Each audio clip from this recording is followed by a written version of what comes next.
You know, I can already tell there's going to be at least one, if not a few people who are going to be like, Brandon, you're overthinking or you're sexualizing these scenes and they don't need to be. And it's funny because literally this show has just continuously gotten more out of pocket as the episodes have gotten on with this season. There's literally a frame that wants you to be like, oh, that is a BJ innuendo. Like, she wasn't actually going up and down on him, but like, they brought out that ab roller for a reason, and Jesus, man, I mean, on one hand, I'm like, does it need to continuously get more and more provocative? Because given how wholesome the show mostly has been, but I guess it kind of makes sense when you consider the fact that now that we're so close, yet so far away, probably season finale, but still, the fact that they're so close to becoming an official couple, I think in general, because even though they're quite young, all things considered, there's always attraction between people who are interested, whether that is incredibly young or old, doesn't matter. Like, it's like, oh, hand holding, kissing, whatever, but there's that sexual attraction. So at the end of the day, I guess it makes sense because it's directed from, like, almost their point of view, rather than being like, oh, we're trying to make it erotic for the anime watchers, because why would you want to see Yamada or any of these characters in that situation, especially given their age? But I think it almost works in a way because, like, it's being directed from their point of view, if that makes sense. But there's no denying the out-of-pocketness of what they're doing with these shots anymore. And I like the fact that despite it actually getting technically worse on paper in terms of, not worse as in the quality's dropping, but worse in terms of how, like, my boy's flustered for a reason, they've actually managed to keep it fairly lighthearted without kind of becoming a complete degenerate mess, which you can't say about a lot of shows out there. But I have a full live reaction to this week's episode of The Dangers of My Heart over on my Patreon if you want to see my full uncut thoughts. They're over there if you're interested alongside any of these episodes. This was quite the eventful episode. So we have pretty much like track and field day, all things considered. We have that kind of night game where you have to try to rip the headband off the other person. And honestly, I think the ending of this episode is pretty fascinating because I was just under the assumption that our boy was going to win. Ichikawa was just going to pull the W because, of course, he's the one who's winning Yamada, right? But I like the idea that you have two people, both wanting to beat the other, and both wanting Yamada's love, right?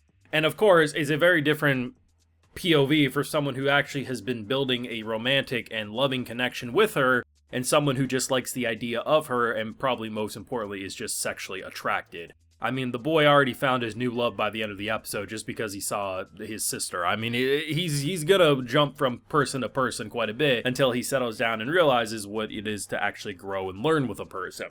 But the idea that Ichikawa loses, like he loses his headband, but he still has Yamada, where for him, he wins, but he knows he's lost with Yamada. It's a very interesting parallel that I quite enjoyed with how they handled that, but it was a good episode. It was funny, it was a little silly, but most importantly, it just is like, if it lasted past this season, I think I would have an issue. Like, I feel like I'm just kind of like, you best put these two in a relationship, but I'm still good. I'm still not frustrated. But it does have me like paranoid in a fun way where like any little thing I'm like, oh, that's the confession.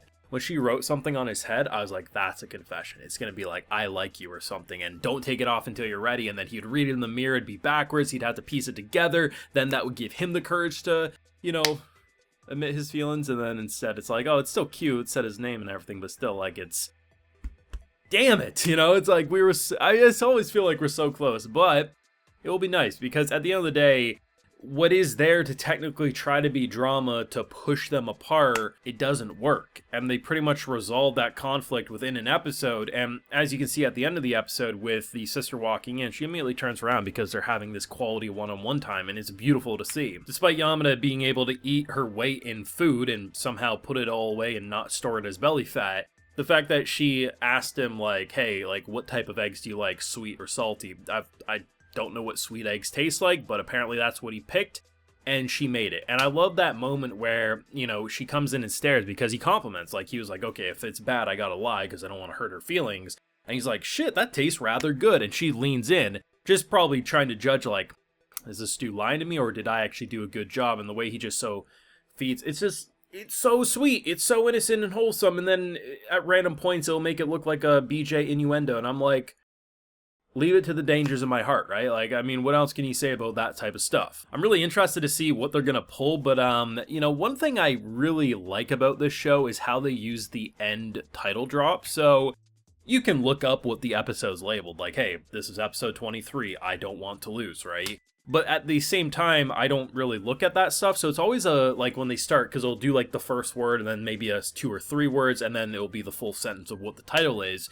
But it's like, it always perfectly matches what's going on in the episode. I feel like more than a lot of shows, because you can say, oh yeah, I understand why that solo leveling episode was named that, but there's something I feel like more personal about The Dangers of My Heart, where it's almost like it's Ichikawa or it's Yamada speaking to the other, and it perfectly matches the vibe of that episode. And in this case, I don't want to lose. Like, he doesn't want to lose her. And it just, I find it hits a little emotionally. I've really enjoyed that ever since, like, the first couple of episodes, and I realized what they were doing with those.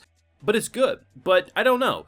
Next episode could come out, drop a cliffhanger where it's like, oh shit, did they just confess? We don't hear the answer. Or it could be another episode like this. But I really hope and I really think by the end of the season we get that confession. And